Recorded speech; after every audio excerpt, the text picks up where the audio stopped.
libérer les blessures de l'âme et de l'ego, guérir pour retrouver sa souveraineté. Pourquoi il est essentiel de se libérer pour redevenir libre et entière. Bienvenue dans la voie du féminin sacré, les podcasts qui réveillent ton essence. Ici, chaque mot est une médecine, chaque épisode un espace de reconnexion à ton âme. Je suis Claudia, coach, chamane et femme médecine.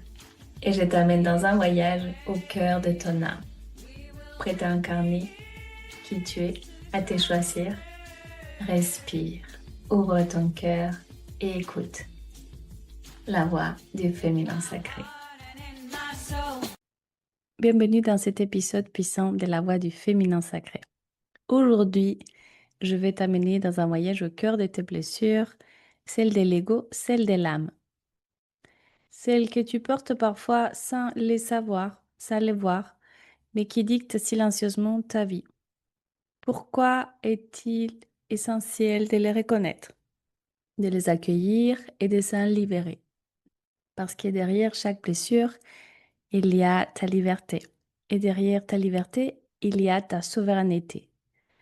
Qu'est-ce que c'est une blessure de l'âme et de l'ego? On confond souvent les deux. Alors, faisons la différence. Les blessures de l'âme sont plus profondes, plus existentielles, plus spirituelles. Ce sont des blessures anciennes, souvent liées à l'enfance, à l'âme, à des mémoires transgénérationnelles ou karmiques. Elles touchent ton être profond, ton sentiment d'existence, de valeur, de légitimité. Les principales blessures de l'âme inspirées d'Élise Bourbeau, entre autres, les rejets, je ne mérite pas d'exister. L'abandon, je ne suis pas soutenu. La trahison, je ne peux pas faire confiance aux autres. L'injustice, la vie est dure, je dois lutter pour obtenir, pour mériter. Je dois toujours me battre. L'humiliation, je dois cacher qui je suis. Comment ces blessures se manifestent dans ta vie? Tu attires des situations qui confirment la blessure inconsciemment, qui vient confirmer tes croyances et renforcer, solidifier quelque part tes conditionnements. Tu surprotèges ton cœur ou tu oublies complètement qui tu es pour être aimé. Tu te suradaptes.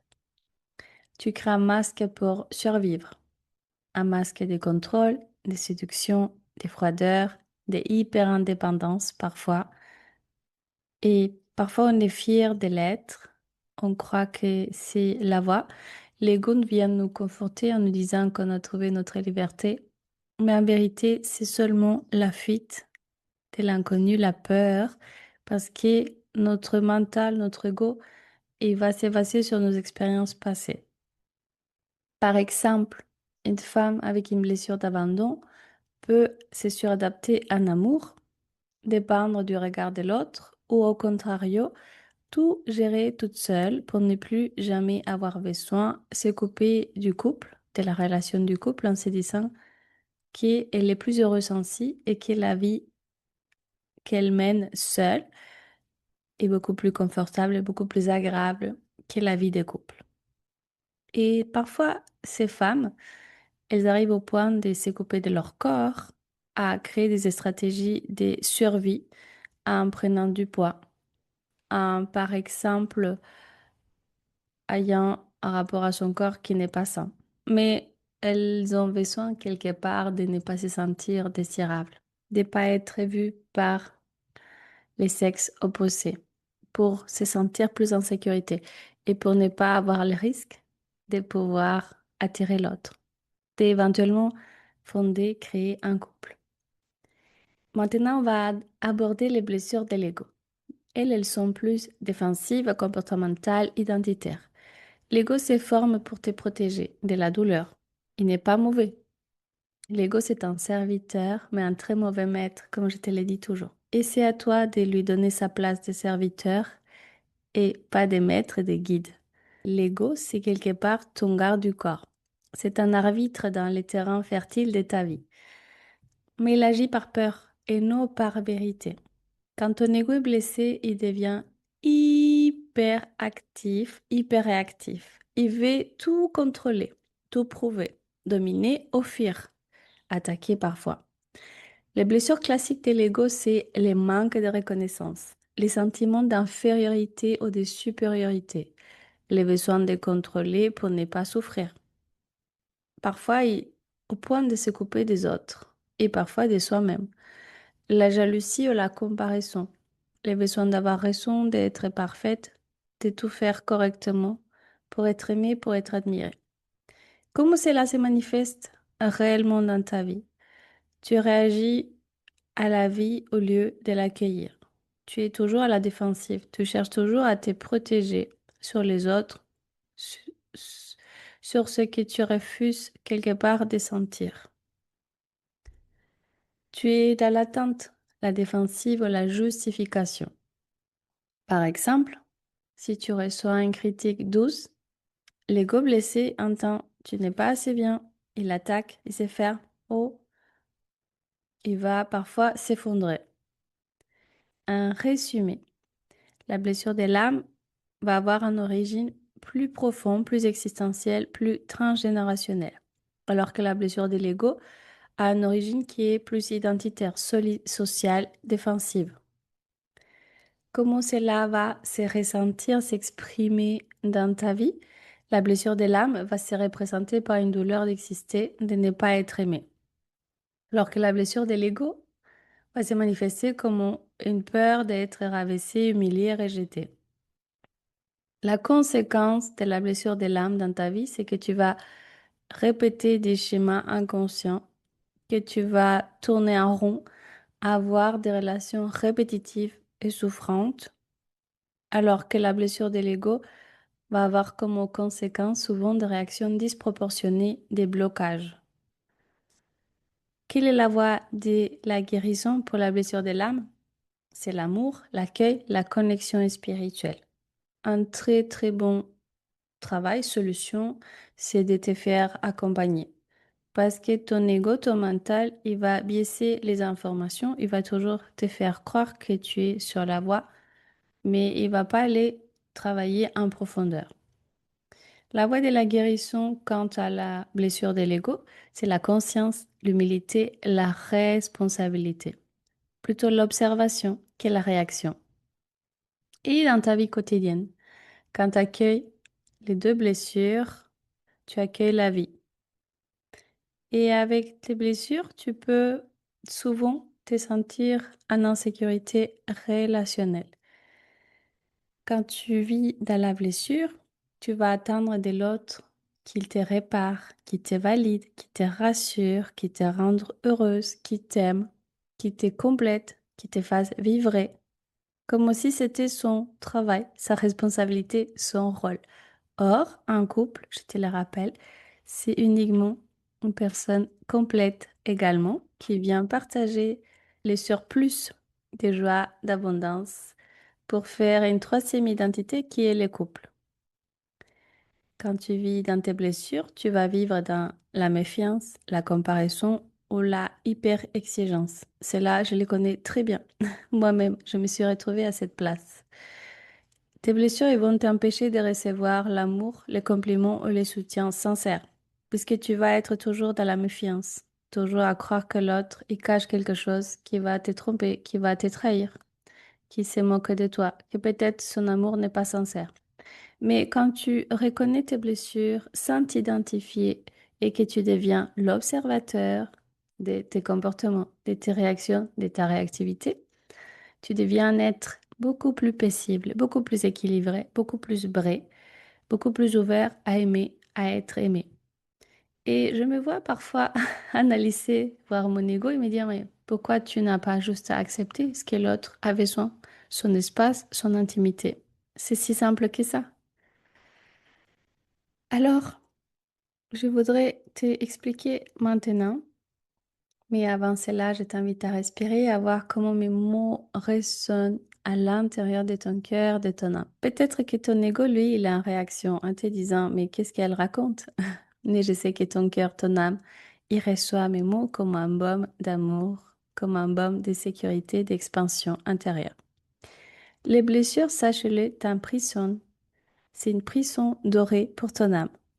Et tant que tu n'as pas rencontré tes blessures véritablement, ce sont elles qui vont décider à ta place. Tant que tu n'es pas plongé dans tes zones d'ombre en profondeur, comme dit ma fille, quand il faut y aller, il faut y aller. Souvent, on pense qu'il faut aller en douceur, petit à petit. Mais moi, je suis plutôt de la méthode, il faut aller profondément, tout enlever, tout lâcher. Comme ça, tu vas retrouver cet état de paix, de sécurité plus rapidement. Parce que l'ego, il te fait croire aussi que le chemin de la guérison est long et qu'il faut devenir patient. Or, c'est faux, parce que ce qu'il cherche, c'est à te décourager, à te démoraliser, à te fatiguer. Les blessures vont créer des schémas répétitifs, des relations toxiques, des sabotages inconscients, des rêves qui sont chers à ton cœur, mais que tu vas abandonner. Une peur constante d'être trop ou pas assez. Mais surtout, elles vont t'empêcher d'habiter ton trône intérieur, ton royaume qui va rester gouverné par le passé, par la peur, par ton ego. Est-ce que tu t'es déjà trouvé dans des situations similaires? Partage-le en commentaire. Je pense qu'on arrive au point crucial de cet épisode. Comment se libérer pour retrouver sa souveraineté? Guérir, ce n'est pas effacer, oublier, c'est reprendre ton pouvoir. Le pouvoir de ne plus être défini par ta douleur. Le pouvoir de choisir et non de réagir. Le pouvoir d'aimer sans se trahir. Parfois, on pense qu'être en couple, c'est forcément se trahir. Du coup, on se coupe de ce bonheur, du couple, de la joie, de l'abondance en amour.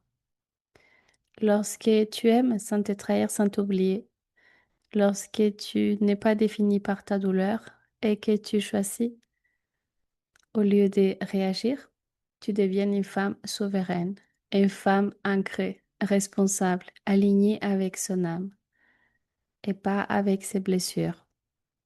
J'ai créé un coaching individuel, un coaching chamanique en 6 séances ou 12 séances, où je vais travailler en profondeur les blessures de l'âme et les blessures de l'ego. Et c'est un travail que je te propose également au sein de mon programme Eclosia.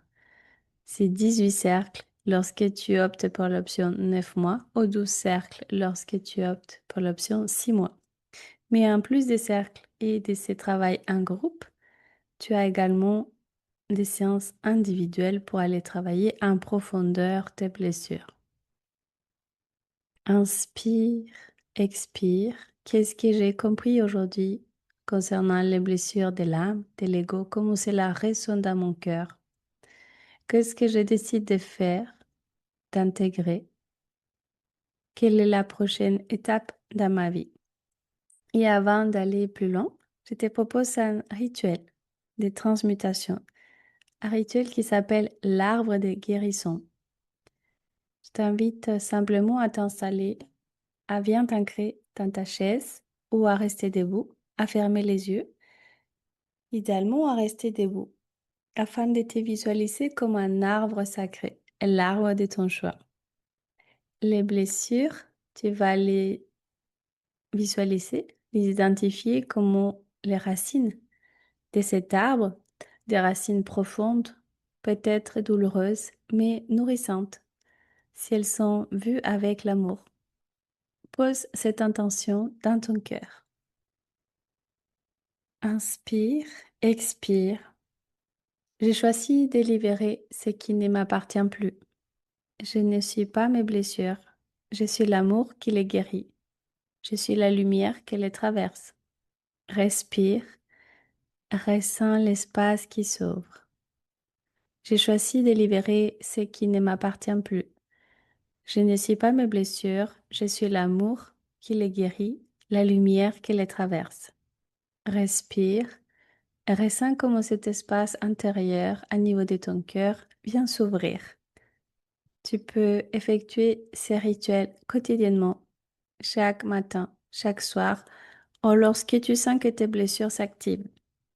Tu t'es relié à la terre, tu deviens cet arbre sacré et tu te connectes à ces racines qui sont profondes, douloureuses, Mais c'est là que tu vas trouver la nourriture pour grandir, pour évoluer avec amour. Parce que notre but, je te le rappelle ici-bas, dans cette incarnation, c'est d'évoluer. C'est d'évoluer spirituellement. C'est passer des niveaux de conscience et d'acquérir des espaces intérieurs, acquérir une vibration qui va t'aider à être cette femme souveraine, alignée, puissante que tu es au fond de ton être. Libérer tes blessures n'est pas une option. C'est une clé d'alignement, de souveraineté, de renaissance. Chaque fois que tu oses rencontrer une douleur en toi, tu viens ouvrir un peu plus la voie de ton féminin sacré. Merci de ces chemins. Merci de te choisir. Et si tu ressens que ces processus de guérison profond avec moi t'appellent, je t'invite à découvrir Eclosia, un espace de transformation et de guérison où tu peux vraiment renaître à ton essence souveraine. Inspire, expire, relâche et remercie à ton cœur, à ton âme de t'avoir amené dans ces chapitres, ce nouveau chapitre de la voie du féminin sacré. Pour la prochaine guidance, la prochaine étape, je te propose un épisode qui va t'aider à comprendre les épreuves de ta vie, les épreuves comme des portails d'évolution. Merci d'avoir écouté la voix du féminin sacré. Si cet épisode a touché ton cœur, n'hésite pas à le partager à une sœur, à laisser un avis ou un commentaire pour soutenir cette vibration. Et si tu ressens l'appel d'aller plus loin, je t'invite à me retrouver sur Instagram. Souviens-toi, tu es précieuse, puissante, guidée et le monde a besoin de ta lumière. À très bientôt, belle âme.